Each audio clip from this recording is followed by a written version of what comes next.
ఒక patient బాడీలోనికి virus ప్రవేశిస్తే డాక్టర్గా దాన్ని ఎలా చంపేస్తాను, సమాజం మీదకి వచ్చే వైరస్ని కూడా ఒక పౌరుడిగా అలాగే చంపేస్తాను. పోలీసులు మేమున్నాంగా, యాక్షన్ తీసుకుంటాంగా. పోలీస్ ఎక్కడ? కల్తీ జరిగిందని నిలదీసిన రైతుని అదే కల్తీ మందు నోట్లో పోసి చంపేస్తే నో పోలీస్.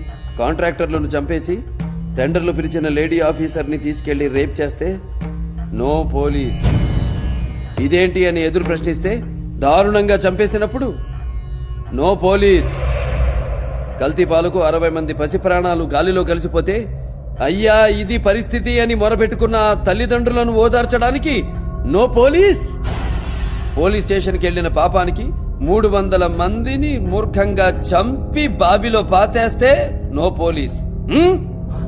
అప్పుడు లేవని నోరు ఆఫ్టర్ ఆల్ ఒక క్రిమినల్ ని చంపితే లేస్తుందే.